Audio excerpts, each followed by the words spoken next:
अस्सलाम वालेकुम जी। First of all आप सब लोगों का बहुत बहुत शुक्रिया, आपने हमें ज्वाइन किया। और इसमें यह है कि प्रोफेशनल मैनेजमेंट ट्रेनिंग इंस्टीट्यूट हमारा एक इदारा है जिसमें हम डिफरेंट जो है प्रोफेशनल ट्रेनिंग्स उन पे फोकस कर रहे हैं, जिसमें जो है डिफरेंट कॉर्पोरेट ट्रेनिंग्स हैं, लॉ रिलेटेड ट्रेनिंग्स हैं, फाइनेंस रिलेटेड हैं, अगर टेक्नोलॉजी रिलेटेड ट्रेनिंग्स हैं जिसमें पाइथन, और इसमें डिफरेंट जो है वो हेल्थ एंड सेफ्टी की भी ट्रेनिंग्स हैं और फूड सेफ्टी के डिफरेंट कोर्सेज़ हैं जो हम ऑफ़र कर रहे हैं। हमारी एफिलिएशंस हैं कुछ फॉरेन बॉडीज़ के साथ जिनकी हम सर्टिफिकेशन कर रहे हैं। तो आज का जो इवेंट है वो है एंटी मनी लॉन्ड्रिंग एक्ट के यानी कि उसके हम ट्रेनिंग वर्कशॉप जो है वो ऑर्गेनाइज़ कर रहे हैं। और इसमें जो हमारे ट्रेनर हैं माशाल्लाह से मिस्टर लियाकत बशीर मुग़ल साहब, आप लोग जो है वो जानते हैं, तो उनके साथ हम इंशाल्लाह वो हमें ब्रीफ़ करेंगे इस पे। तो लेट्स वेलकम। बिस्मिल्लाहिर्रहमानिर्रहीम जी। रबिश्रह ली सदरी वयस्सिर ली अमरी वहलुल उक़दतम मिन लिसानी यफ़क़हू क़ौली। जैसे आपको खुशामदीद ऑलरेडी हम कह चुके हैं कि PMTI के प्लेटफॉर्म की तरफ से खुशामदीद। और अब्दुल कयूम साहब जो हैं इस वक्त मतलब आपसे मुखातिब थे और उन्हीं के तवस्सुल से आगे मुझे इनवाइट किया गया और मैं आगे कोशिश करूँगा कि आज हम एंटी मनी लॉन्ड्रिंग एक्ट के हवाले से जो है आपके सामने वो उसकी प्रेजेंटेशन एक रखें छोटी सी मुख्तसरन, जिसमें आपका ओवरव्यू जो है एंटी मनी लॉन्ड्रिंग एक्ट जो है बेसिकली जिस तरह के FATF आजकल आप सुनने को मिलता है मीडिया में कि FATF जो है ना वो हमें ग्रे लिस्ट में डाल रहा है या ग्रे लिस्ट में हमें रखेगा या आइंदा उससे निकालेगा नहीं निकालेगा, ये सारी चीज़ें इससे मंसूब हैं एंटी मनी लॉन्ड्रिंग एक्ट के हवाले से।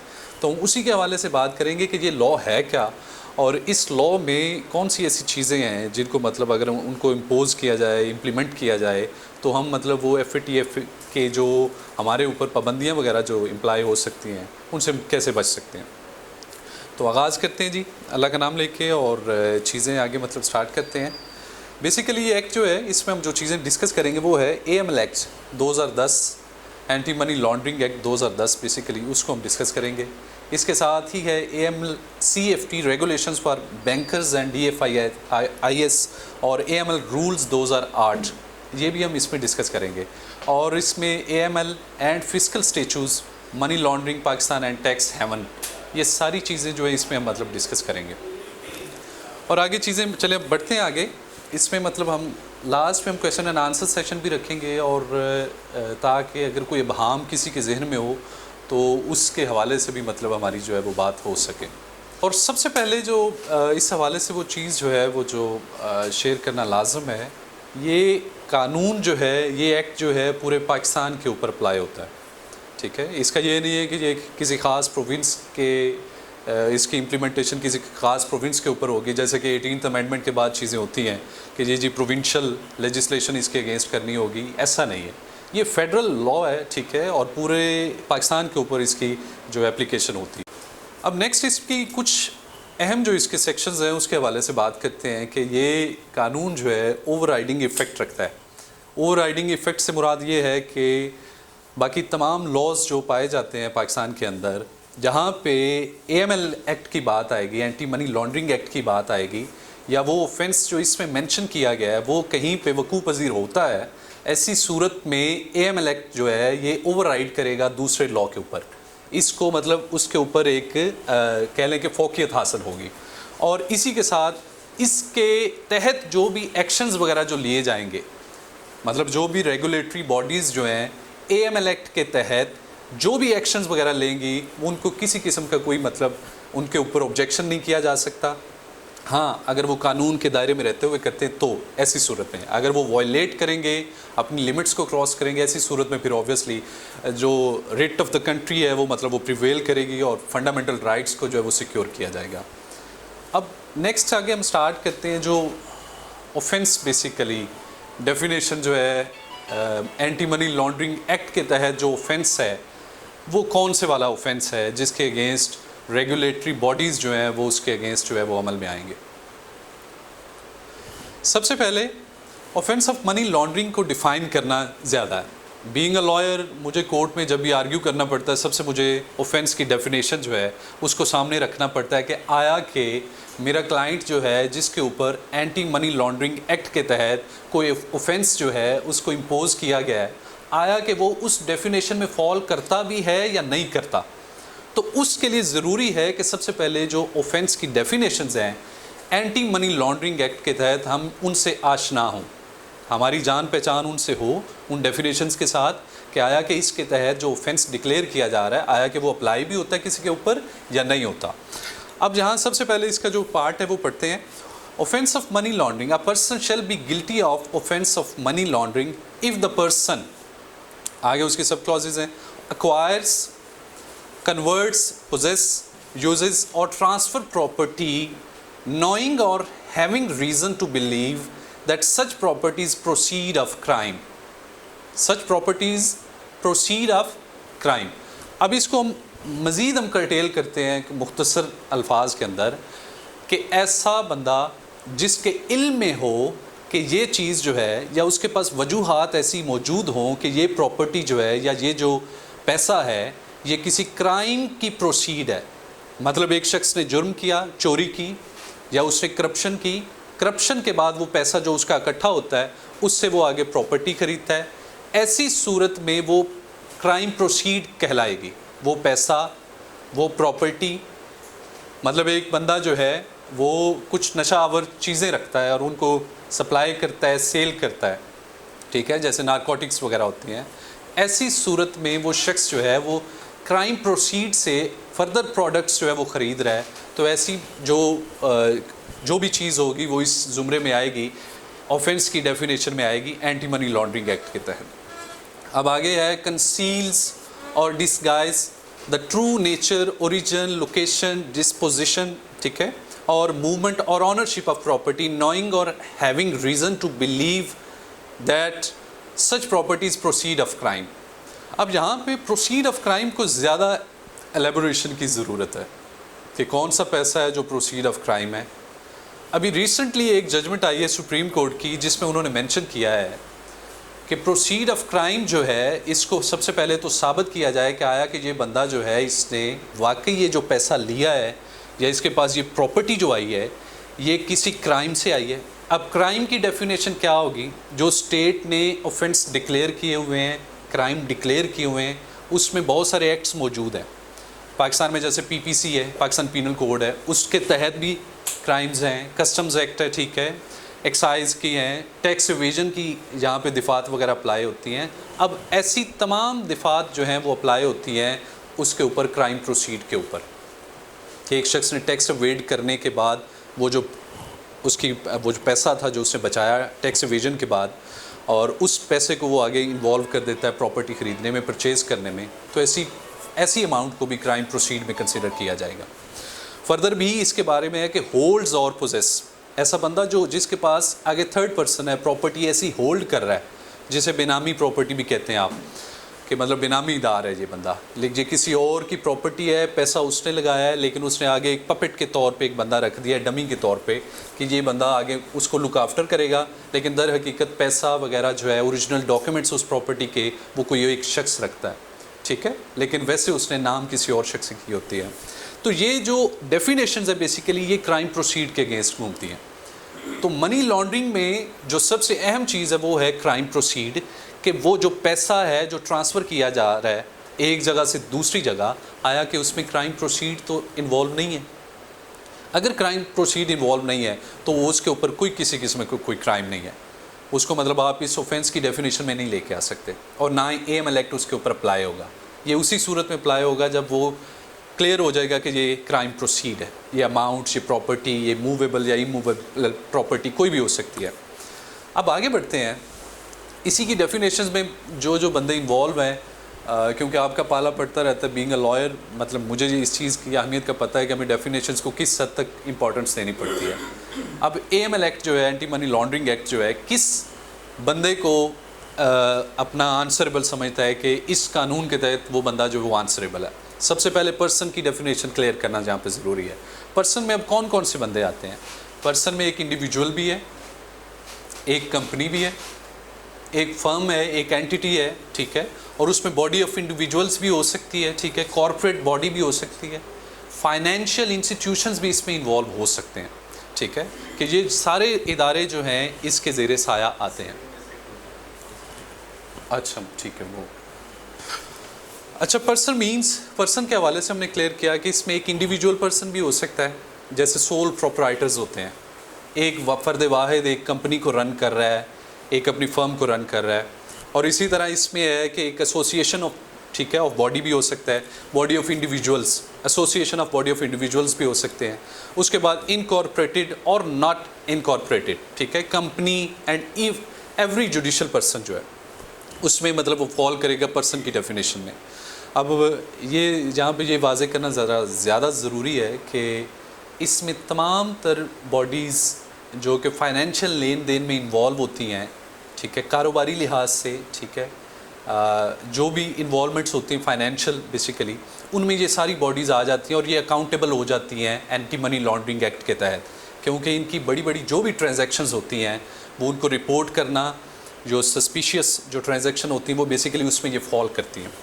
अब आगे प्रोसीड्स ऑफ क्राइम है, ये ऑलरेडी मैं क्लियर कर चुका हूँ वैसे, मीन्स एनी प्रॉपर्टी डिराइव्ड और ऑब्टेन्ड डायरेक्टली और indirectly by any person from the commission of a predicate offence or foreign serious offence।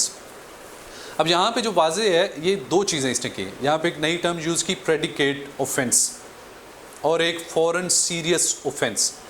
अब प्रेडिकेट ऑफेंस बेसिकली ये वो वाला ऑफेंस होता है जो कंपोनेंट होता है किसी मेन बड़े क्राइम का। कोई बड़ा जुर्म एक बंदा कर रहा है और उसमें एक छोटा जो है जुर्म उसको मुआवन करता है और बड़ा जुर्म जो है उससे वकूफ़ पज़ीर होता है आगे, ये एक कंपोनेंट उसका छोटा बन जाता है बेसिकली, उससे आगे वो बड़ा एक क्राइम जो है वो कमिट किया जाता है। मतलब एक शख्स ने एक जगह पे वारदात की कोई, ठीक है, उस वारदात का जो आगे जाके रिज़ल्ट निकलता है वो एक बड़ी वारदात की सूरत में निकलता है, ठीक है। तो लोग एक जगह से करप्शन करके आगे उसकी इन्वेस्टमेंट बड़ी जगह पे कर दी, ठीक है, उससे बड़ा क्राइम एक कमिट किया। इस तरह ये कंपोनेंट्स एक दूसरे से जुड़ जाते हैं। इसमें जो मज़ीद वाज़े किया गया वो ये भी है कि एंटी नारकोटिक्स का जो लॉ प्रिवेल करता है, नैब लॉज जो हैं, ठीक है, नेशनल अकाउंटेबिलिटी के जो लॉज हैं वो भी पाए जाते हैं, कस्टम्स लॉज जो हैं वो भी इसमें सारे इन्वॉल्व हो जाते हैं। तो ये सारे जो हैं वो जुड़े हुए लॉज जो हैं एक दूसरे के साथ हैं। इसमें नैब भी इन्वॉल्व होगी, कस्टम्स भी इन्वॉल्व होगी और इसमें एंटी नारकोटिक्स फोर्स के जो भी रिलेटेड इदारे हैं और जो लॉज हैं वो भी इसमें इन्वॉल्व होंगे।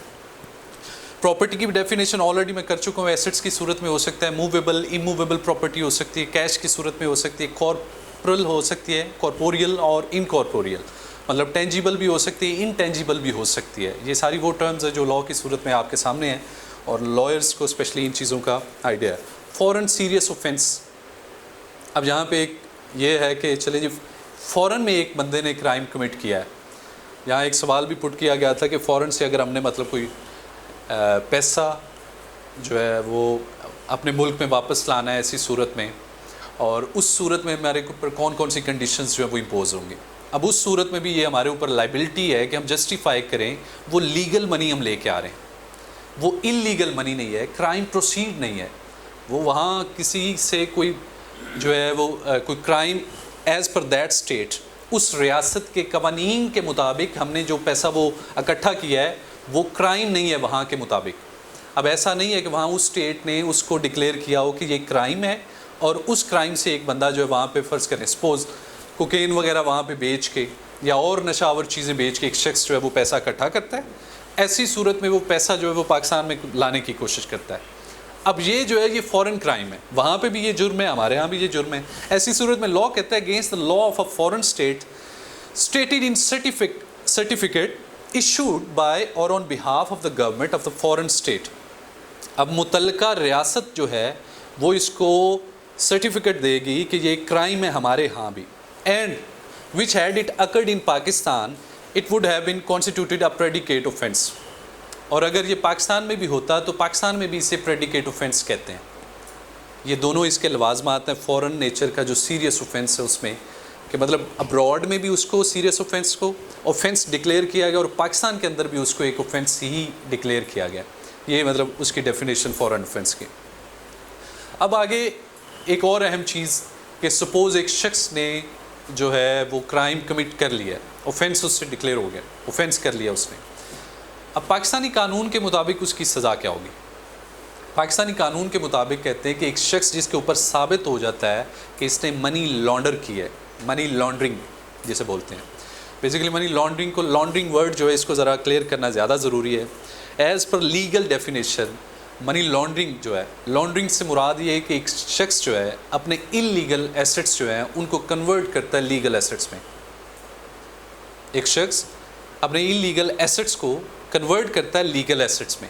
अब लीगल एसेट्स की सूरत में वो अपने कह लें कि ब्लैक मनी को वाइट मनी करने की कोशिश करता है, मतलब क्राइम प्रोसीड को वो एक अपनी जायज़ अमाउंट डिक्लेयर करने की कोशिश करता है या जायज़ एसेट्स सूरत करने, प्रॉपर्टी खरीद ली क्राइम प्रोसीड से, पैसे से। Punishment for money laundering: whoever commits the offence of money laundering shall be punishable with rigorous imprisonment, taken for a term which shall not be less than 1 year but may extend to 10 years. अब इसकी सज़ा जिस बंदे के against ये साबित हो जाता है कि इसने मनी लॉन्ड्रिंग की है, उसकी सज़ा 1 साल से 10 साल के दरमियान हो सकती है, लेकिन 1 साल से कम नहीं होगी, ठीक है, और 10 साल से ज़्यादा नहीं होगी। और इसके साथ क्या जुड़ा हुआ है और भी देखते हैं।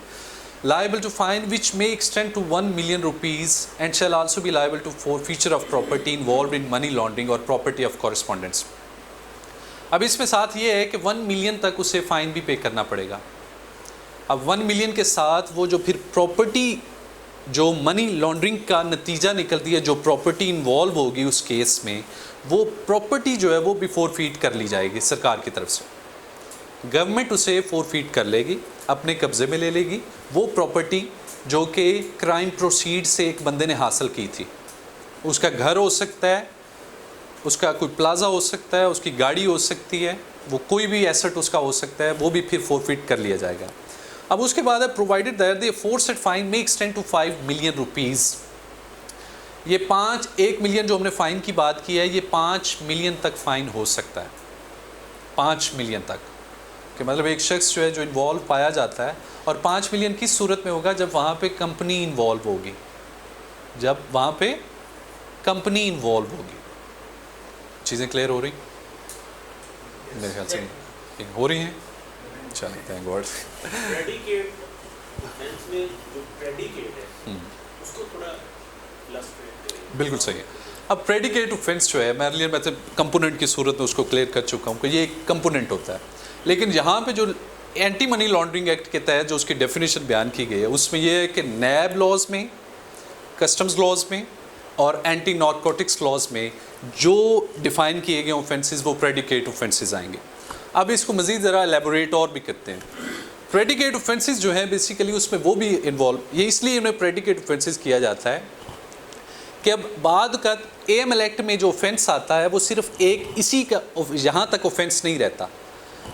वो मैंने बताया कि हो सकता है उसके ऊपर नारकोटिक्स के लॉज भी अप्लाई होते हों, उसके ऊपर नैब के लॉज भी अप्लाई होते हों, ठीक है, उसके ऊपर कस्टम्स के लॉज भी अप्लाई होते हों। ऐसी सूरत में वो एक दूसरे का कंपोनेंट बन जाते हैं, मतलब वहीं पे सेक्शन अप्लाई हो रहे होंगे नैब के भी, वहीं पे कस्टम्स के भी हो रहे होंगे, वहीं पे एंटी नारकोटिक्स के भी हो रहे होंगे।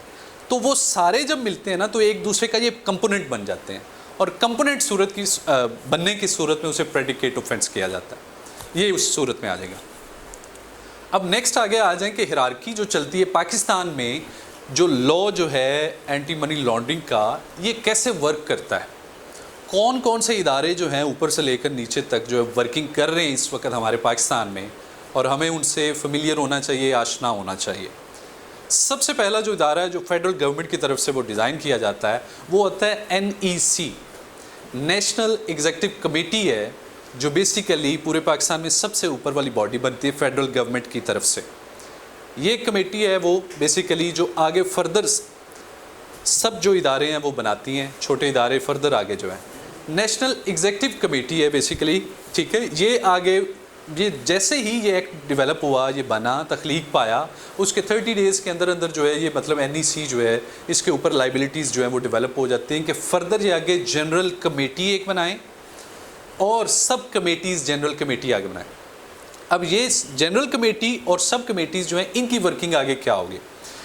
पाकिस्तान में जनरल कमेटी जो है वो वर्किंग करेगी, ये आगे सब कमेटीज़ बना सकती है जो जैसे ये उसको इम्प्लीमेंट करने के लिए लॉ को आगे फर्दर इदारों के ऊपर जनरल कमेटी वो डिज़ाइन करेगी, वो करिकुलम जो सारा जो है कि फ़र्दर इसकी इम्प्लीमेंटेशन के लिए हमें कौन कौन सी कमेटीज़ जो हैं वो बनाना पड़ेंगी, और फाइनल मॉनिटरिंग यूनिट भी इन्हीं दोनों इदारों का, जनरल कमेटी का जो फाइनल मॉनिटरिंग यूनिट जो पाकिस्तान के अंदर काम कर रहा है, जो फाइनेंशियल जो ट्रांजैक्शंस है उनको देखता है, वो भी इसी से आगे जन्म लेता है और ये इंडिपेंडेंटली वर्क करता है। फाइनेंशियल मॉनिटरिंग यूनिट जो है, ये यूनिट काम का एन इंडिपेंडेंट अथॉरिटी है to be housed in SBP, state bank of Pakistan में इसका ऑफिस मौजूद होगा।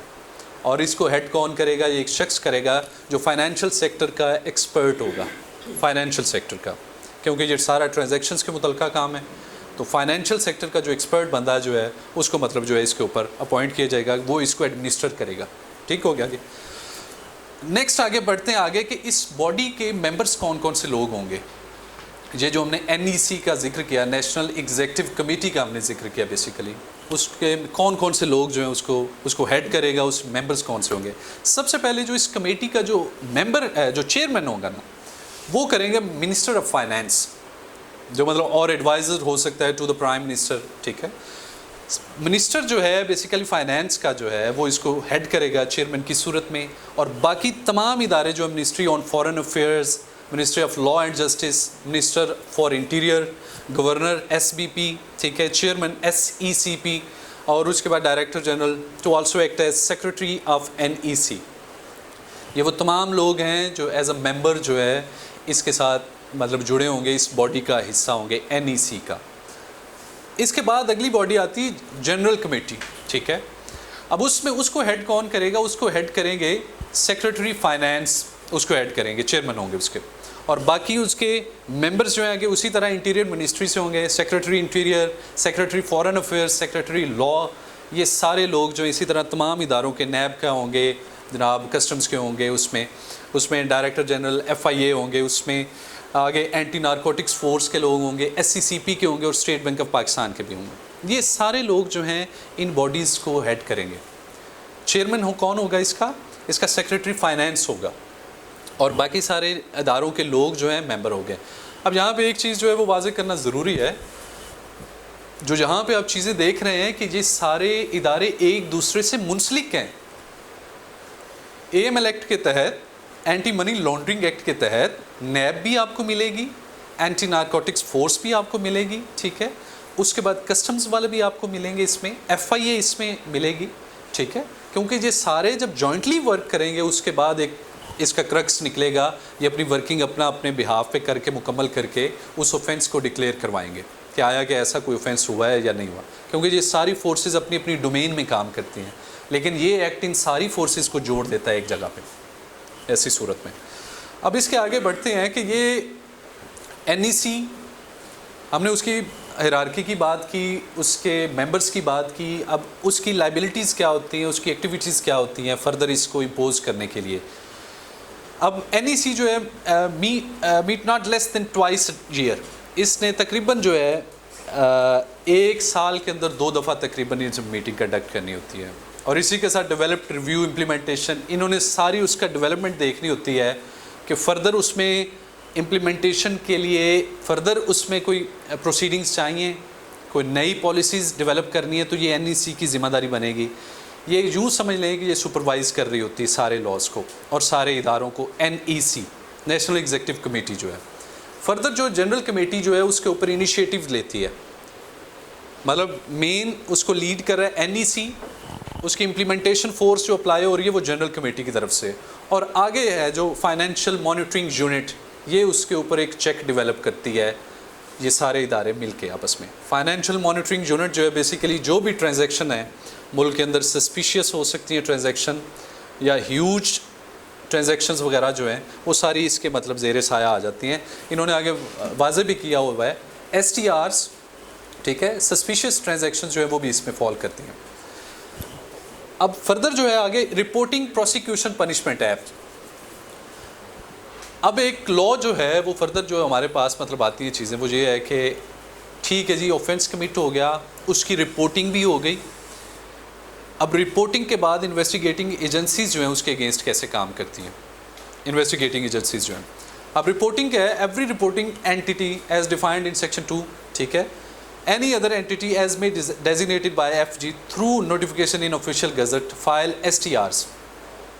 अच्छा, यहाँ पर मैं थोड़ा STR को मैं वाज़ेह कर दूँ, STR क्या चीज़ है। STR है basically suspicious transaction report. AML act के तहत तमाम इंस्टीट्यूशंस जो हैं या तमाम जो कंपनीज़ या बॉडीज़ जो हैं वो पाबंद हैं कि अपना एक कंप्लायंस ऑफिसर रखें जो एंटी मनी लॉन्ड्रिंग एक्ट के तहत रिपोर्टिंग करे। कहीं पे भी अगर उसे कोई नज़र आता है कि ये बंदा सस्पिशियस एक्टिविटी कर रहा है ट्रांजैक्शन के हवाले से, मतलब किसी ऐसे अकाउंट में पैसा भेजा जा रहा है, ऐसे मुल्क में पैसा भेजा जा रहा है जहाँ पे वो पैसा जो है वो टेररिज्म के लिए इस्तेमाल हो सकता है, ऐसी सूरत में वो सस्पिशियस ट्रांजैक्शन के दायरे में आ जाती है और मुतल्लिका इदारा जो है, कोई बैंक हो सकता है, कोई कंपनी हो सकती है, वो फिर उसको रिपोर्ट करेंगे आगे रेगुलेटरी बॉडीज़ की तरफ। ठीक हो गया, रेगुलेटरी बॉडीज़ की तरफ, जो SBP भी हो सकता है, बैंक मतलब उसको भी रिपोर्ट कर सकता है, FIA उसमें हो सकती है इन्वॉल्व, उसमें नारकोटिक्स फोर्स हो सकती है, उसमें NAB इन्वॉल्व हो सकती है, लेकिन मेन बैंक्स के हवाले से अगर होगी बात तो फिर उसमें SBP आ जाएगा, स्टेट बैंक ऑफ पाकिस्तान जो है। अब आगे इन्वेस्टिगेशन एंड प्रोसिक्यूशन। इन्वेस्टिगेशन वाले क्या करेंगे, जैसे ही उन्हें रिपोर्ट किया जाता है एक मैटर जो है कि ये सस्पिशियस ट्रांजैक्शन हुई है और ये फ़लाँ बंदा है, हमने उसको आइडेंटिफाई किया हुआ है, उसकी कस्टमर ड्यू डिलीजेंस के तहत हमने उसका सारा रिकॉर्ड मेंटेन किया हुआ है कि ये कहाँ रहता है, इसका CNIC, इसकी कंपनी का एड्रेस, ये सारी चीज़ें जो हैं वो उन्होंने इकट्ठी की होती हैं। ऐसी सूरत में वो ये करेंगे कि वो STR एक भेजेंगे कि जनाब सस्पिशियस ट्रांजैक्शन हुई है। अब बॉडीज़ जो होती हैं इन्वेस्टिगेशन वाली, वो सारी उसके बाद हरकत में आती हैं। वो NAB भी हो सकती है, वो FIA भी हो सकती है, ठीक है, वो स्पेशल फाइनेंशियल मॉनिटरिंग यूनिट की बॉडीज़ भी हो सकती हैं, वो हरकत में उसके बाद आती हैं।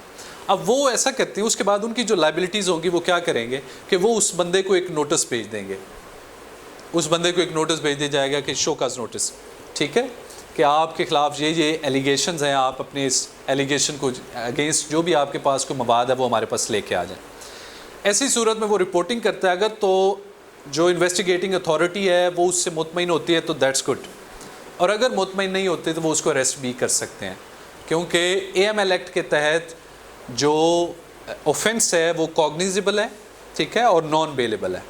अब कॉग्निजेबल से मुराद यहाँ पे जो बंदे लॉ से नहीं वाबस्ता उनके लिए बता दें, काबिल दस्त अंदाज़ी। ऐसी सूरत में जो पुलिस है या इन्वेस्टिगेटिंग एजेंसी है वो प्रायर परमिशन के बग़ैर, मतलब इजाज़त लिए बग़ैर, मजिस्ट्रियल जो परमिशन होती है उसके बग़ैर जो है उस बंदे को अरेस्ट कर सकते हैं। ये मतलब इस सूरत में होता है। तो AML एक्ट के तहत कोई भी अगर ऑफेंस कमिट होता है, ऐसी सूरत में वो without any permission of the magistrate, ठीक है, वो उसको अरेस्ट कर सकते हैं, ठीक है। लेकिन इसके लिए बादकत होता है कि बादकत बताना पड़ता है, अपने जो हेड है उनका, इन्वेस्टिगेशन एजेंसी का हेड जो है उसकी परमिशन लें। लेकिन कुछ इसमें सेक्शन ऐसे भी हैं जहाँ पे परमिशन रिक्वायर्ड भी है, ठीक है, वो लेकिन आगे बात करेंगे उसके ऊपर।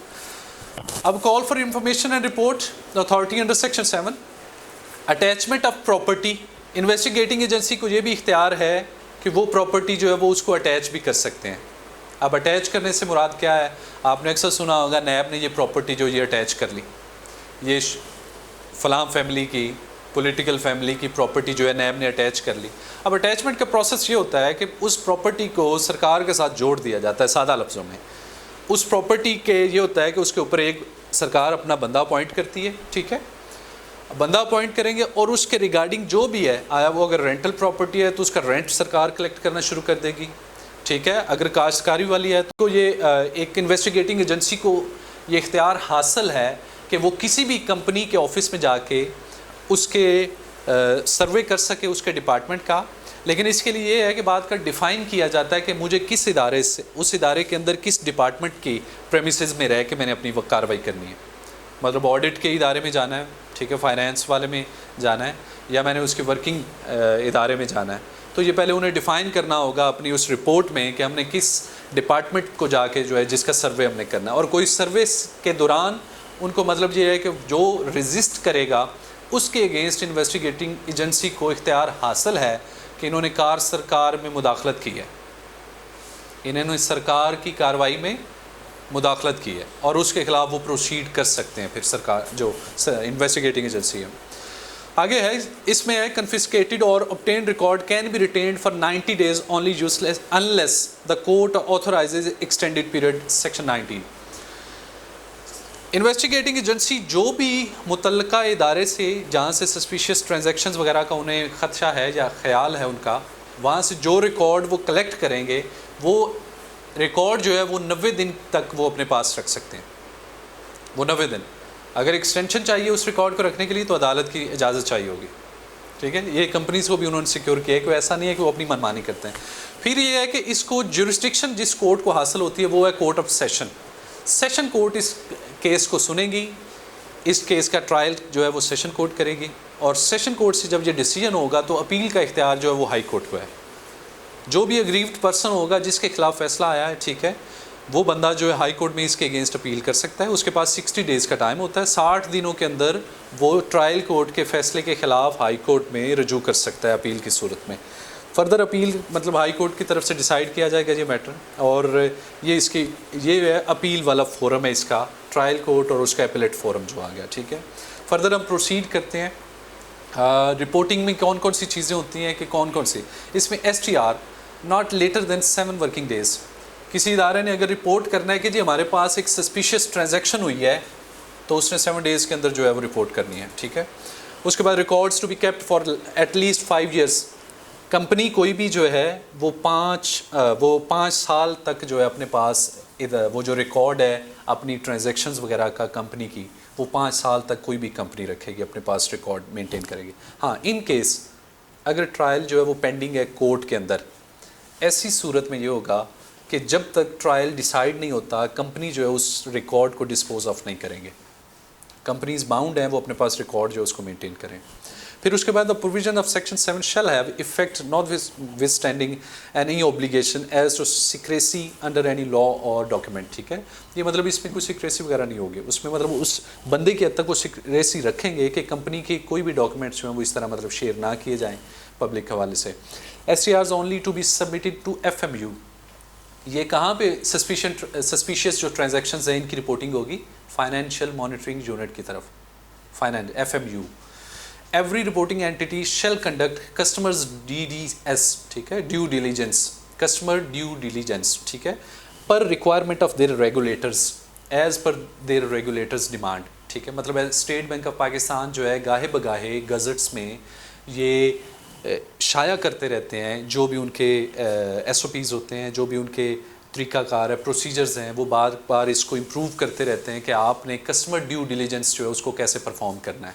मतलब स्टेट बैंक, सपोज़ किसी प्राइवेट बैंक के अंदर कोई अकाउंट खुलवाने आप जाते हैं, ऐसी सूरत में ऐसा है कि कस्टमर ड्यू डिलीजेंस उसने पहला जो बंदा है जिसने अकाउंट खोलना है उसने करना है कि जी आप क्या करते हैं, क्या कमाते हैं, कहाँ से कमाते हैं। आजकल देखा आपने सख्ती अकाउंट ओपनिंग के दौरान आपको मतलब सैलरी स्लिप्स दिखाना पड़ती हैं, आपको अपनी प्रॉपर्टी या अपनी कंपनी की रजिस्ट्रेशन शो करवाना पड़ती है, ठीक है। आपको इवन बेनिफिशियल ऑनर्स का भी जिक्र करना पड़ता है कि आपकी अगर सपोज पब्लिक लिमिटेड कंपनी है उसमें आप जो भी शेयर्स आपके जिन जिन बंदों के शेयर्स हैं उनका भी रिकॉर्ड आपको बाकायदा मेंटेन करना पड़ता है कि यार इसके बेनिफिशियल ऑनर्स ये लोग हैं, कि मतलब इतने शेयर 50% फ़लाँ के पास हैं, 50 फ़लाँ के पास हैं या 10% फ़लाँ के पास हैं। इससे उन्हें आइडिया हो जाता है कि इस कंपनी के अंदर होल्डिंग किस किस बंदे की कितनी है, और उनकी भी फिर कल को उन्हें अगर करनी पड़ती है वेरिफिकेशन तो उनके लिए आसान प्रोसेस हो जाता है, ठीक है। उसके बाद आगे इन्वेस्टिगेशन एंड प्रोसिक्यूशन है, ठीक है। अब यहाँ पे मैं वैसे प्रोसिक्यूशन के हवाले से आपको बता चुका हूँ कि वो सारी डॉक्यूमेंट्स जो उन्होंने कलेक्ट करने कंपनी से वो जाके कर सकते हैं, सर्वे करना चाहें तो वो कर सकते हैं, रजिस्ट नहीं करेगी कंपनी या कंपनी के एम्प्लॉयज़ या उसके डिपार्टमेंट की तरफ से। और इसके बाद ये है कि court shall take cognizance only on written request of IO और other officer authorised by FG, PG और FMU। अब यहाँ पे एक कंडीशन भी इम्पोज कर दी कोर्ट ने कि कोर्ट जो है कॉग्निजेंस कब लेगा, जब मुतल्लका IO इदारे का, ठीक है, इन्वेस्टिगेटिंग ऑफिसर जो है वो रजू करता है कोर्ट से, परमिशन मांगता है कोर्ट से, ठीक है। कोर्ट ऐसी सूरत में फिर उसके खिलाफ प्रोसीड जो है वो करती है। Section 22 application of code of procedure 1998। अब 1898 वाला जो क्रिमिनल प्रोसीजर कोड है बेसिकली वो इसके ऊपर अप्लाई होता है, और उसी के तहत इसकी एविडेंस रिकॉर्ड होगी, ट्रायल कंडक्ट किया जाएगा, और कानून शहादत के तहत जो इसकी मतलब एविडेंस होती है उसी उन्हीं प्रिंसिपल्स के ऊपर ये सारा मवाद जो है इकट्ठा करके एक कंक्लूडिंग जो जजमेंट है वो मतलब सेशन कोर्ट इसके हवाले से देगी। अब फर्दर इसके आगे मतलब हम प्रोसीड करते हैं, कुछ इंपॉर्टेंट पॉइंट्स भी हैं, इस सही हो गया। तो सब क्लियर हो जाएगा या कैसे क्या ठीक हो गया। अब यहाँ पे मैंने एक कंडीशन की बात की कि मतलब कंपनीज जो हैं वो बाउंड हैं 5 साल तक रिकॉर्ड जो है कस्टमर ड्यू डिलीजेंस जैसे कि या ट्रांजैक्शंस वगैरह जैसे होती हैं उनका रिकॉर्ड अपने पास 5 साल तक के लिए रखें। ये उस सूरत में जब वो केस जो है पेंडिंग नहीं है उन ट्रांजैक्शंस के हवाले से। अब 5 साल के बाद अगर कोई मतलब इदारा आपसे मांगता है और वो रिकॉर्ड 5 साल पहले की बात है और आपके पास वो रिकॉर्ड नहीं है तो आप लाइबल नहीं है उसके लिए, ठीक है, एज़ पर लॉ आप बाउंड थे 5 साल के लिए रखने। अगर 5 साल के अंदर अंदर वो आपसे पूछ लें तो आप बाउंड हैं, आप उनको प्रोवाइड करें डिटेल्स जो हैं। अदरवाइज़ आपकी मेलाफाइड वहाँ पे आ जाएगी कि ये बंदा खुद जो है उस बंदे के साथ मिल के इदारे को नुकसान पहुँचा रहा है, ठीक है। ये सस्पिशियस ट्रांजैक्शंस में आपकी इन्वॉल्वमेंट भी अदरवाइज़ हो सकती है क्योंकि इसमें अबेटर भी आएगा, ठीक है, एड करने वाला एडी भी हो सकता है, कोई उसकी सपोर्ट करने वाला, मदद करने वाला, उसके लिए उकसाने वाला, ये सारे उसमें फॉल करेंगे। तो आपको अपने आप को क्लियर रखने के लिए वो रिकॉर्ड 5 साल तक लाजमन रखना है और अगर नहीं रखते आप तो आपके अगेंस्ट फिर अगर ज़रूरत पड़ते प्रोसीड कर सकते, ठीक हो गया। अब उसके बाद आगे notice not to be invalid और ऑन सर्टन ग्राउंड्स, ठीक है। फ़र्ज़ करें नोटिस वगैरह डिपार्टमेंट की तरफ से किए जाते हैं। डिपार्टमेंट कौन है यहाँ पे? Investigating agencies, financial monitoring unit हो सकती है, ठीक है, FI हो सकती है, ठीक है, स्टेट बैंक ऑफ पाकिस्तान की तरफ से इंस्टीट्यूशन हो सकता है कोई, वो रेगुलर क्योंकि वो रेगुलराइज करते हैं ना इंस्टीट्यूशन फाइनेंशियल इंस्टीट्यूशंस को। तो अगर उनकी तरफ से कोई नोटिस वगैरह किए जाते हैं तो डेट बाद का लेट पहुँचे हैं या पहले के इशू हुए हैं तो उसके ऊपर कोई किसी किस्म का कोई एलिगेशन नहीं, वो वैलिड रहेंगे नोटिस। आपको उनको क्लियर करना ही पड़ेगा, जाके अपनी प्रेजेंस शो करनी पड़ेगी उस सूरत में। अब उसमें liability for failure to file suspicious transaction report and for providing false information.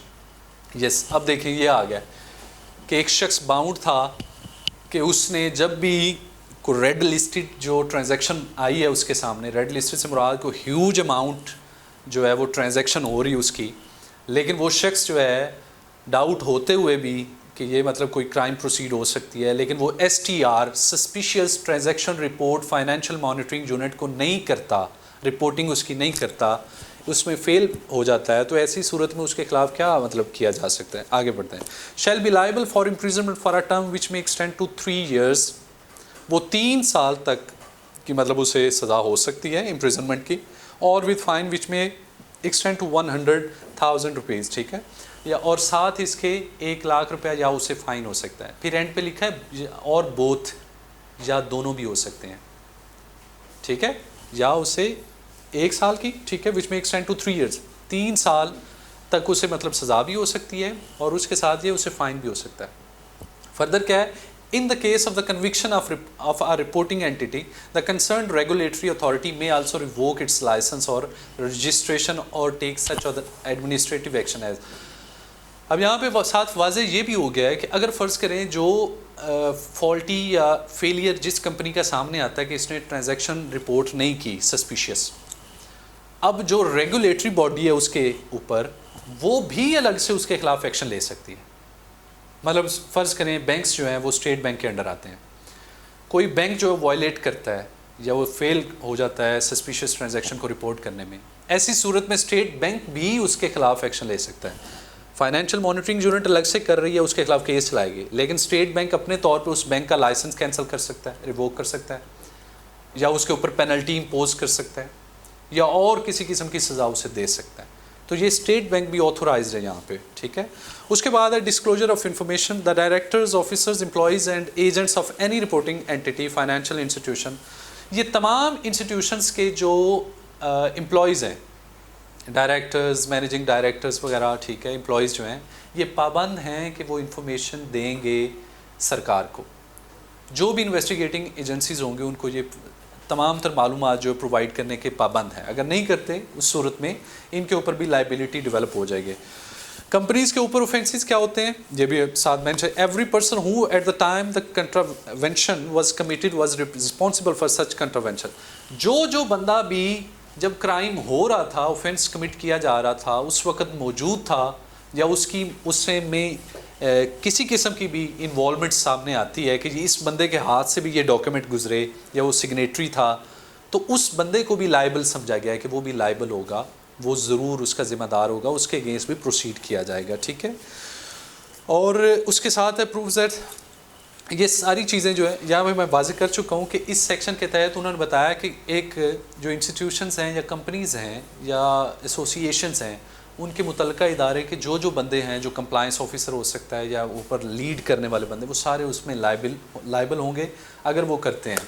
और इसमें एक और इम्पॉर्टेंट बात ये है कि फ़ेडरल गवर्नमेंट जो है गाहे बगाए, ठीक है, इसके ऊपर लेजिस्लेशन मज़ीद कर सकते हैं या उसके रूल्स और रेगुलेशंस जो हैं वो डेवलप कर सकते हैं ताकि स्मूथली इम्प्लीमेंटेशन हो सके इन तमाम चीज़ों की। आगे इसकी रेगुलेशंस हैं फाइनेंशियल इंस्टीट्यूशंस के लिए, स्पेशली बैंक्स वगैरह जो या माइक्रो फाइनेंस बैंक्स जो होते हैं या वो कर्ज़े वगैरह जो दे रहे हैं, उनकी कुछ हैं। कस्टमर ड्यू डिलीजेंस का प्रोसेस है कि वो कैसे सर अंजाम दी जाती है, कॉरेस्पॉन्डेंट बैंकिंग क्या होती है, ठीक है, ये सारी चीज़ें भी हम करते हैं। ये कस्टमर ड्यू डिलीजेंस बड़ी इंपॉर्टेंट है। ये बेसिकली क्योंकि तमाम पाकिस्तान के अंदर वर्किंग करने वाली इंस्टीट्यूशंस जो हैं उनके ऊपर ये इस वक्त अप्लाई हो रही है कस्टमर ड्यू डिलीजेंस। और कोर्ट्स में इसका रेट जो है अभी जो है जिस मतलब केसेस रेट में जो चीज़ सामने आ रही है, कोर्ट्स भी इसको सीरियस ले रही है कि वो मतलब कोई शख्स भी जो वायलेट करता है कस्टमर ड्यू डिलीजेंस में, कोई कोताही बरतता है, ऐसी सूरत में कोर्ट्स भी उसे स्पेयर नहीं कर रही, मतलब वो उसको एक सीरियस क्राइम कंसिडर करते हुए उसके अगेंस्ट प्रोसीड करती हैं। जो भी एविडेंस होती है उसके ऊपर रिलाई करते हुए वो इसमें लिवरेज नहीं देते किसी किस्म की। SCCP वगैरह ये सारे इदारे इस वक्त FATF की वजह से सारे बड़े मतलब एक सख्त किस्म का इनका एक्शन आ रहा है। अच्छा, इसमें है ये रूल्स हैं, इसके बेसिकली रूल्स में उन्होंने बताया 3 इदारे इन्वॉल्व होते हैं। एक बंदा जो ट्रांजैक्शन कर रहा है, एक तरफ से ट्रांजैक्शन जा रही है, दूसरी तरफ जा रही है, दरमियान में एक रोल इदारा परफॉर्म करता है, वो होता है फाइनेंशियल इंस्टीट्यूशन, बैंक है। क्योंकि अब्रॉड भी जानी है रकम तो बैंक के थ्रू जब जानी है तो इंटरमीडिएटरी रोल जो है वो बैंक का है, और बैंक के ऊपर फिर वो लाइबिलिटी आ जाती है, रिपोर्टिंग ऑफ ट्रांजैक्शंस। अब उसमें क्या है, examples and characteristics of some suspicious transactions, red alerts that may be cause for increased scrutiny for AML। अब रेड अलर्ट एक टाइप यूज़ की जाती है, रेड अलर्ट। अब रेड अलर्ट से मुराद ये है यहाँ पे जो मतलब ये तो बाद का स्टेट बैंक भी डिफ़ाइन कर सकता है, इस क्वांटिटी से ज़्यादा जो अमाउंट ट्रांजैक्शन की जाएगी उसको हम रेड अलर्ट के ज़ुमरे में लेंगे। ये बाद का स्टेट बैंक ऑफ पाकिस्तान जो है वो ये कर सकता है, उसको इख्तियार हासिल है। और बाद का तमूमन जो ह्यूज अमाउंट्स हैं और एक अकाउंट से विड्रॉवल अगेन एंड अगेन हो रहा है किसी ह्यूज अमाउंट का, तो वो बाद का वो भी रेड अलर्ट के उसी ज़ुमरे में आ जाती हैं। और ऐसी सूरत में जो मुतल्लिका इदारा है फाइनेंशियल इंस्टीट्यूशन, वो उसकी रिपोर्टिंग करेगा मुतल्लिका इदारों को, ठीक है, मुतल्लिका इदारों को वो रिपोर्ट करेगा, फाइनेंशियल मॉनिटरिंग यूनिट को बेसिकली। ये वैसे आगे वाज़े क्यों ये उन्होंने ट्रांजैक्शंस वगैरह कि कौन सी ट्रांजैक्शंस जो हैं उसमें इन्वॉल्व हैं, लेकिन हम इसको क्रॉस करके हम कोशिश करते हैं कि आगे जाएँ। कंपनीज़ के हवाले से, इंस्टीट्यूशंस के हवाले से मैं ऑलरेडी बता चुका हूँ, 5 साल तक वो रिकॉर्ड मेंटेन करेंगे। और इन केस अगर ट्रायल पेंडिंग है, कोर्ट में केस चल रहा है, तो वो फिर जब तक कोर्ट में चल रहा है उस लिहाज से। उसके बाद इसका एक और भी है, फाइनेंशियल मॉनिटरिंग यूनिट जो है ये दूसरे मुल्कों से भी असिस्टेंस हासिल कर सकते हैं, ठीक है। आपने जब देखा होगा नैब मैटर्स में स्पेशली कि हम फ़ौरन जो इदारे थे बाद का तो उनकी भी असिस्टेंस ले रहे थे कि हम लोकेट करने के लिए कि कहाँ कहाँ पैसा पाकिस्तानियों का पड़ा हुआ है, तो इसे फाइनेंशियल मॉनिटरिंग यूनिट के तहत जो है मतलब किया जा रहा था। उनके साथ बायलैटरल ट्रीटीज़ जो थे वो साइन किए जा रहे थे और उनके साथ एग्रीमेंट्स हमारे हो रहे थे कि आप हमसे अगर कुछ मांगेंगे तो हम भी आपको मालूमात फ़राहम करेंगे आपके शहरियों के बारे में, और अगर हमें कोई मालूमात चाहिए तो वो आप पाबंद हैं उसको फ़राहम करने के। तो ये हमारे कुछ हैं बायलैटरल मतलब रिलेशंस हैं। अब उसके बाद है नेक्स्ट ये मैंने बता भी दिया आपको, अग्रीमेंट्स हमारे मुख्तलिफ ममालिक के साथ हो रहे हैं जिसमें वो पाबंद है। अब इन एग्रीमेंट्स के तहत कुछ चीज़ें हैं जो परफॉर्म भी होती हैं। फ़र्ज़ करें हमें एक बंदा पाकिस्तान में चाहिए, उसके ख़िलाफ़ हमारा हीनस किस्म का कोई क्राइम उसने कमिट किया है या एंटी मनी लॉन्ड्रिंग के तहत उसने क्राइम कमिट किया है, ऐसी सूरत में जैसे ही नोटिस जहाँ पे सर्व किए जाते हैं वहाँ की मुतल्लिका कोर्ट उस बंदे को नोटिस सर्व करेगी, उसको समन किए जा सकते हैं, उसको मतलब ये अरेस्ट किया जा सकता है उसी तरह से, और उसके ख़िलाफ़ इन्वेस्टिगेशन जो प्रॉपर जो है वो इनिशिएट की जा सकती हैं। ये बेसिकली बायलैटरल या रेसिप्रोकल एग्रीमेंट्स जो है ना, ये उसके नतीजे में ये सारी कार्रवाई वहाँ पे अमल में आएगी। अब नेक्स्ट जो है, अब मैं बता चुका हूँ वैसे इसमें कि summons to an accuse person वो भी हो सकता है, warrant for the arrest of an accuse person जो अब्रॉड में बैठा हुआ है उसके लिए हो सकते हैं, summons of any requiring him to attend and produce a document, वहाँ पे उससे मालूमात वो ले सकते हैं कि अपने भाई यहाँ पे असासाजात को डिक्लेयर करो कि तूने यहाँ पे प्रॉपर्टीज़ कौन कौन सी हैं आपकी, वो सारी वो खुद पाबंद हो जाएगा कि वो डिक्लेयर करे सारी। तो ये वही चीज़ें हैं जो यहाँ पे वो मतलब करता है। अब ये एंड पे कुछ लिंक्स हैं बेसिकली FMU के, ये www और .fmu.gov.pk और दूसरा sbp.org.pk, ये वो लिंक्स हैं जहाँ पे सारे ये लॉज जो हैं बेसिकली इस वक्त मौजूद हैं। अगर किसी भी शख्स को कोई मालूमात चाहिए हो, ठीक है, और वो वहाँ पे ये बड़ी प्लेन जो लैंग्वेज में उन्होंने मतलब ये लॉज जो हैं प्रोवाइड कर दिए हैं, और जो मतलब नोटिफिकेशंस गजटेड नोटिफिकेशन जो होते हैं वो भी बात SBP के वहाँ पे आपको मिलेंगे कि जिनके तहत वो बार बार SOPs जो हैं या जिस तरह ट्रांजैक्शंस के हवाले से वो रेड अलर्ट जारी करते हैं, इस सूरत में वो मतलब सारी चीज़ें की जा रही हैं। तो कोई शख्स अगर मालूमात लेना चाहते हैं तो वहाँ से ये मालूमात ली जा सकती हैं। और इसके साथ ही हम मतलब आप मेरी तरफ से मतलब मैं आपका शुक्रगुज़ार हूँ इसके हवाले से। अब क्वेश्चंस एंड आंसर्स अगर किसी के जहन में AML act, anti money laundering act के हवाले से हों, जो आपके जहनों में कोई अभाम हो, तो वो आप पूछना चाहें। कंप्लायंस ऑफिसर के बारे में पूछना चाहें, कंपनीज़ के अंदर कंप्लायंस ऑफिसर होता है एक, जिसको AML एक्ट के तहत रखना लाजम है कि वो एंटी मनी लॉन्ड्रिंग एक्ट की जो कंडीशंस हैं या रूल्स हैं, रेगुलेशंस हैं, उनका कंप्लायंस करने के लिए कंपनीज़ के अंदर बंदा मौजूद हो या फाइनेंशियल इंस्टीट्यूशंस के अंदर बंदा मौजूद हो। उसकी ज़िम्मेदारियाँ क्या हैं, आप उनके बारे में पूछ सकते हैं। पनिशमेंट्स के हवाले से है या ट्रायल का प्रोसीजर जो है उसके हवाले से भी हो सकता है, अपील का प्रोसीजर है, फर्दर जो है वो चीज़ें कोई भी आपके जहन में अभाम हो तो आप पूछ सकते हैं।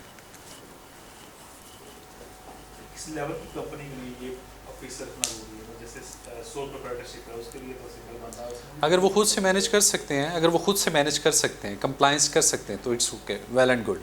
अगर वो नहीं कर सकते तो उन्हें एक बंदा इंगेज करना चाहिए जो उनकी जिम्मेदारियां हैं बेसिकली, जो कंप्लायंस करना है जो इस लॉ के तहत, वो उनको सारा करटेल कर सके। अगर तो बंदा एक इंडिविजुअल समझता है अपने आप को केपेबल है, वो सारी लाइबिलिटीज़ जो वो पूरी कर सकता है, कंप्लायंस कर सकता है इस एक्ट के तहत, तो वो उसके लिए कोई ज़रूरी नहीं कि आप बंदा रखें।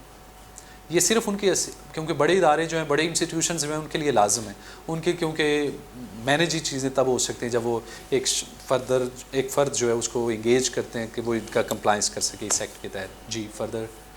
तो सर उसमें तो ये जो हमारा कंपनी लॉ है उसमें भी तो कोई एक्ट इसका सेक्शन आ चुका होगा ना?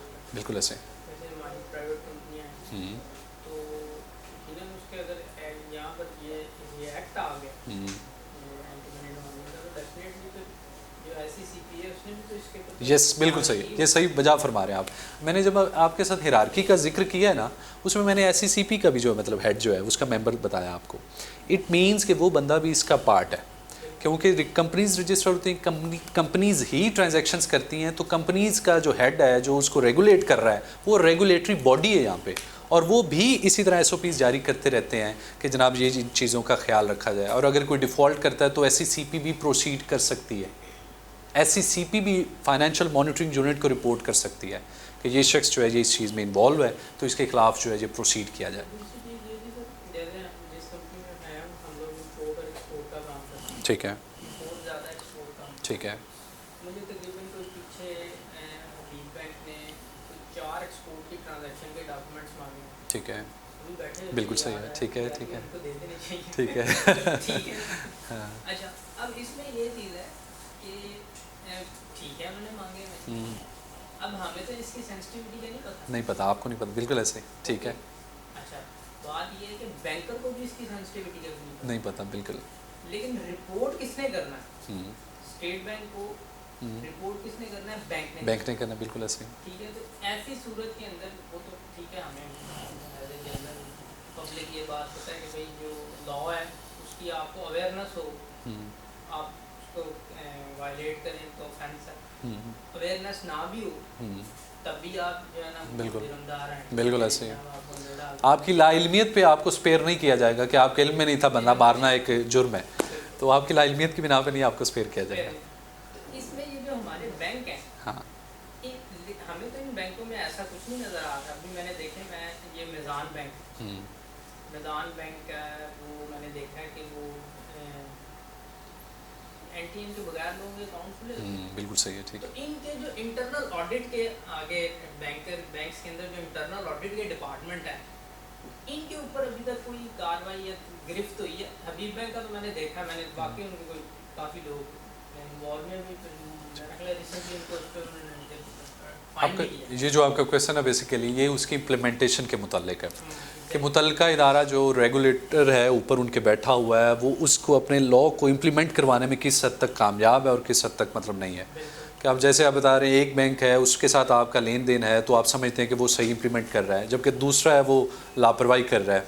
ऐसी सूरत में वो जो मुतलका उसके ऊपर जो रेगुलेटरी बॉडी है ये बेसिकली उसका फ्लॉ है, ठीक है, उसकी कोताही है, ठीक है, वो उसको इम्पोज नहीं कर पा रहा या उसको इम्प्लीमेंट नहीं करवा रहा, ठीक है, ये उसके हैंड पे है। अदरवाइज़ लॉ जो है वो बड़ा क्लियर है कि उसने रिपोर्ट करना है, उसने जो भी नया अकाउंट ओपनिंग हो रही है उसके मुतल्लिक उस एंटिटी के मुतल्लिक तमाम तर मालूमात, अगर आपकी कंपनी है तो आपका इनकॉर्पोरेशन सर्टिफिकेट होगा, उसके साथ आपका CNIC होगा, आपके बेनिफिशियल ऑनर्स होंगे कि आपकी कंपनीज़ के अंदर शेयर होल्डर कितने हैं, डायरेक्टर्स कितने हैं, वो सारी मतलब चीज़, डायरेक्टर्स का नाम भी पूछें लेकिन शेयर होल्डर्स अगर पब्लिक लिमिटेड कंपनी है तो उनकी डिटेल्स वो अपने पास रखेंगे। नोटिस किया, यस, वो इसी लॉ के तहत हो रहा है। और एक और बात बता दूं, ये FATF बेसिकली है जो इसके पीछे जो फोर्स है ना, एक मेन जो FATF जो है बेसिकली उसने खींच के रखा। वो चाहता है कि आपकी सारी जो अमाउंट है या पैसा है आपका वो सारा मतलब सामने आ जाए, ठीक है, डॉक्यूमेंट्स में आ जाए, डॉक्यूमेंट्री हो जाए मनी, मतलब कैश की सूरत में आप ना रखें, आपकी ट्रांजैक्शन सारी जो है ऑनलाइन हो, आपकी ट्रांजैक्शन जो है सारी वाज़ेह हों, कोई शख्स भी जो है वो मतलब अपने पास कैश की सूरत में ना पैसा रखे, वो पैसा सारा जो है वो फ़्लो कर रहा हो, फ्लोटिंग हो रही हो उसकी, मतलब ठीक है, ऑनलाइन। तो इसकी सूरत में ये होगा किसी बंदे को भी ट्रेस करना या उसकी ट्रांजैक्शंस को देखना वो बड़ा आसान हो जाए। फर्दर इसमें जो काम करते हैं ये इंटीग्रेटेड सिस्टम एक डेवलप किया जा रहा है कि जिसमें तमाम तर इदारे जो हैं वो सारे जुड़े होंगे एक से, जैसे FBR आजकल लेना शुरू हो गया, ये जो पाबंदियाँ की जा रही हैं CNIC के साथ जोड़े हैं आपकी ट्रांजैक्शन 50,000 से ज़्यादा को, ये इसके पीछे भी यही हिकमत है कि आपका सारा कुछ जो है वो एक जगह पे वो अगर उन्होंने चेक करना है तो आप वो चेक कर सकें, इस बंदे की प्रॉपर्टी कितनी है, कैश कितना इसका पड़ा हुआ है, एसेट्स कितने हैं और इसका कारोबार क्या है और फर्दर इसकी क्या कहाँ कहाँ इन्वेस्टमेंट्स हैं। तो ये बेसिकली फर्दर ये इसका सारा जो प्लान है बेसिकली वो यही है। तो दूसरा मैंने देखा है कि जो अमन मैन वो ये देखता है कि मनी लॉन्ड्रिंग, ठीक है, उसके दिन में साथ ही पहला सवाल जो आता है वो आता है कि यार ये लामा अलग कोई ट्रांजैक्शन है बाहर। हाँ ठीक है। लेकिन जो आपने बयान किया सारा शुरू में, ये तो मुझे ऐसे लग रहा है कि ये सारी मनी लॉन्ड्रिंग इधर हो रही है ऑलरेडी। अच्छा बिल्कुल, मैं इसमें भी क्लियर करता हूँ आपको। अब इसमें ऐसा है कि अब्रॉड भी होती है, ज़्यादातर मेजर क्योंकि इश्यूज़ होते हैं जब अमाउंट जाती है तो अब्रॉड जाती है। अभी मेरे भाई बैठे हुए पीछे आपके साथ बैरिस्टर राफ़ी इफ्तिखार है। अब हमारे एक दोस्त हैं, ठीक है, हमारे इकट्ठे ही दोस्त हैं, उन्होंने हमारे साथ चंद दिन पहले जिक्र किया कि एक शख्स है उसकी तकरीबन को 50 करोड़ अमाउंट है वो HBL में यहाँ पे ट्रांसफ़र की गई है, ठीक है, अब्रॉड से, ठीक है, और वो HBL ने वो ट्रांजैक्शन उसकी रोक लिया है। तो उसने कहा नहीं ये मतलब ये हम नहीं इसको प्रोसीड कर सकते और ये जो है सस्पिशियस ट्रांजैक्शन है हम इसको नहीं प्रोसीड कर सकते।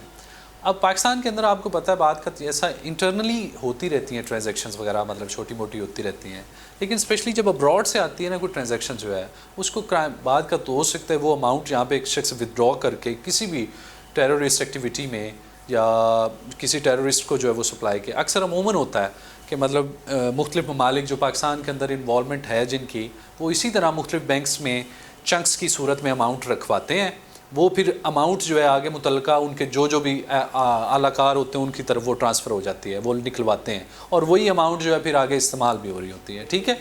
ये इस वजह से मोहतात रवैया। और इसमें एक CFT है बेसिकली काउंटर फाइनेंसिंग टेररिज्म, वो मैं उसको मतलब थोड़ा हाईलाइट नहीं कर सका। ये बेसिकली काउंटर करने के लिए टेररिज्म की फाइनेंसिंग जो है, मतलब ये इदारे आपने देखा होगा बड़ी सख्तियाँ हो चुकी हैं पाकिस्तान में, जो भी तंजीमें वगैरह थी उनके आप देख अभी नहीं आपको चर्चा उनका नज़र आ रहा। उसके पीछे वजह ये है कि FATF की वजह से पाकिस्तान पाबंद हो गया है कि उन ट्रांजैक्शंस को, उन अकाउंट्स को, उनके एजेंसीज़ के या उन इदारों के अकाउंट्स को इन्होंने फ्रीज़ कर दिया है और फर्दर उनमें किसी किस्म की कोई ट्रांजैक्शन नहीं हो सकती, ना ही आपको उनकी एक्टिविटीज़ नज़र आती हैं। तो ये सारा FATF जो फाइनेंशियल एक्शन टास्क फोर्स जो है ना बेसिकली उन्होंने पाकिस्तान के ऊपर एक चेक डेवलप कर दिया है, वो मॉनिटर कर रहे हैं हमारी हर एक ट्रांजैक्शन को अब्रॉड वाली को, इंटरनल ट्रांजैक्शंस को, ये सारा, ये उसकी वजह से बैंक्स भी ज़रा मुतहरक हैं। अगर आपको कहीं पे कुछ लगिशनेस नज़र आ रही है ना, सुस्ती नज़र आ रही है, तो वो बैंक की अपनी है, ना कि मतलब ये लॉ की नहीं। लॉ सारा मतलब उसके ऊपर ही है जी। तो देखें पाकिस्तान में जितने भी लॉ हैं ना, हाँ। वो तो कोई लॉ ऐसा है ही नहीं कि जिसके अंदर बोध का ना जिक्र किया हो। तो ये आपको जेल में भी डालेंगे, आपको जुर्माना भी करेंगे। बिल्कुल ऐसे ही है, ऐसे ही ऐसी है, बात ये बिल्कुल बजा फरमा रहे हैं। ये कंपनी ऑर्डिनेंस पड़ा है या ये टैक्स का ऑर्डिनेंस पड़ा है, बिल्कुल ऐसे इसमें तो ये कूड़ों में ही है पाकिस्तान में। बिल्कुल ऐसे ही। अच्छा, दूसरी चीज़ ये है कि जैसे आपने कहा कि इनको 50 करोड़ रुपया नहीं दे रहे, हाँ, नहीं दे रहे। ठीक है, इसमें ये मेरे जहन में एक बात है, ये पीछे मेरे साथ भी प्रैक्टिकल केस ऐसा हो कि हमारे एक साहब थे, उन्होंने 2014 के अंदर $50,000 मंगवा कर डॉलर्स ही विड्रॉ कर, ठीक है। FBI ने नोटिस डाल दिया, नोटिस डालने नतीजतन ये बन के ये फॉरेन रेमिटेंस है, इनकम नहीं है, 78 लाख रुपये उन पर टैक्स लगा। ठीक है। अब ये मसला ये है कि अगर ऐसे ही होने लग पड़ा जो हो रहा है, लेकिन इनका 50 करोड़ रुपये डिक्लेयर तो करेंगे ना। असल में उसमें पता है क्या मसला क्या ये तो है, हम बिल्कुल मैं अब आपको दुनिया से बताता हूँ हट कि के जाएंगे। वो भी बैंक जो है ना, वो बेवकूफ़ तो नहीं है कि इतने अमाउंट जो है उसको रोक ले गया हमें। बेसिकली उस बंदे के पास उसकी प्रॉपर जस्टिफिकेशन नहीं है कि वो अमाउंट जो है अब्रॉड से अगर आई है तो उस बंदे ने कहाँ से वो अमाउंट जो है वो कलेक्ट की है, ठीक है, वो कहाँ से जनरेटेड अमाउंट है। अगर वो जस्टिफाई कर दे तो बैंक विदड्रॉ कर सकता है, वो उसके ऊपर जो टैक्स होगा जो इम्पोज किया जाएगा वो टैक्स पे करे और उसके बाद वो मतलब उसे कर ले। नहीं, लेकिन इसमें मैं ये कह रहा हूँ कि लॉ के अंदर जो जैसे अभी लॉ बनाई है, ठीक है, ये कोई बहुत पुराना लॉ तो नहीं है, बिल्कुल सही है, 1960 का तो नहीं, बिल्कुल सही नहीं है। ये तो मेरा कब का है। हाँ, 2010 में बेसिकली इसमें है, इसके अपग्रेडेशन है, पहले 2008 भी है, उससे पहले भी मतलब है ये। अच्छा, फिर तो चलिए ठीक है, गुंजाइश नहीं। हाँ, गुंजाइश निकलती है। हमारे जितने भी लोग हैं वो बेचारे, असल में अर्लियर ऐसा था कि हमारा ऐसा कोई नहीं था, हम कॉन्शियस नहीं थे इन चीज़ों के बारे में। मुल्क में आ रहा है, आपको पता है अब रिजर्व्स हमारे कम होने की वजह से हम मोहतात हो गए हैं कि डॉलर्स यहाँ से ना जाएं, ठीक है, और डॉलर्स यहाँ पे आएँ, ठीक है, रेमिटेंस की सूरत में। तो ये सारी वजूहात हैं जिसकी वजह से गवर्नमेंट भी जो है वो खींच रही है थोड़ा, ठीक है, वो मतलब आपको पता है चीज़ें रोकथाम कर दी हुई है। ये सारी वो चीज़ें जिनके ऊपर एक्शंस जो हैं वो लिए जा रहे हैं। इसका बेसिक काम क्या है? मैं बिल्कुल सही है, ठीक है। ये मुझे भी मालूम था। हाँ।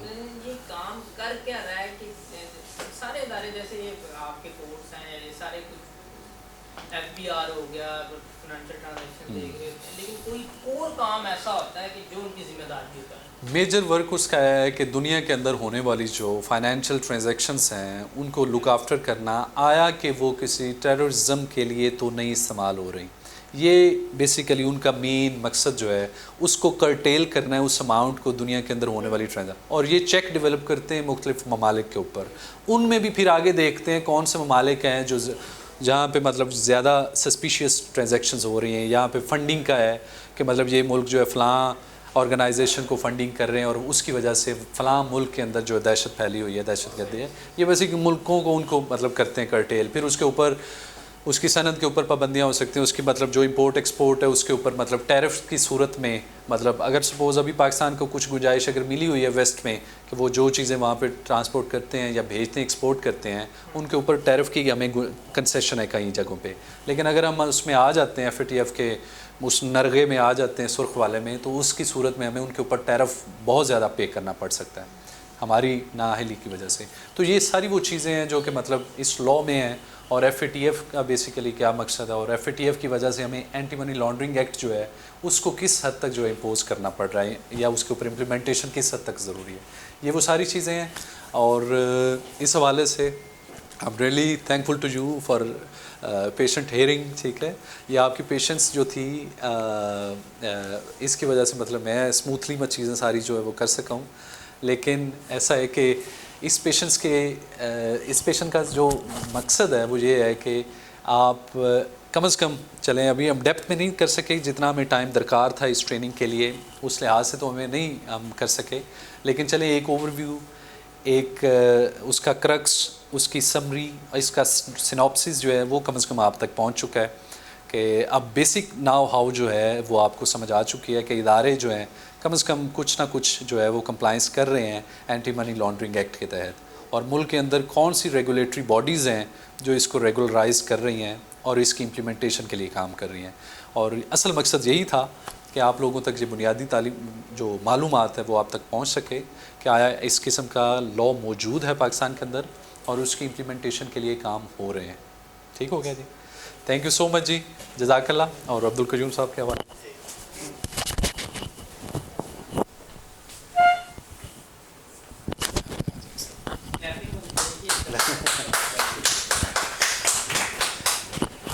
थैंक यू सो मच जी, first of all Liaquat Bashir साहब का कि फॉर ए वंडरफुल प्रेजेंटेशन। तो उम्मीद है इंशाल्लाह कि सबका जो नॉलेज है एंटी मनी लॉन्ड्रिंग एक्ट के हवाले से वो आज बेहतर हुआ होगा। तो इंशाल्लाह ये जो सिलसिला है ये जारी रहेगा और हम इनको जो है गाहे बगाहे तकलीफ़ देते रहेंगे लियाकत भाई को। तो इंशाल्लाह जो है ना वो ये सिलसिला जारी रहेगा। तो थैंक यू सो मच आप सबका। और अब सब काइंडली थोड़ा ज़रा 1 मिनट के लिए तशरीफ़ लाएँ, थोड़ा ज़रा ग्रुप फ़ोटो के लिए। तो उसके बाद फिर चाय शाय और फिर निकलते हैं। Thank you.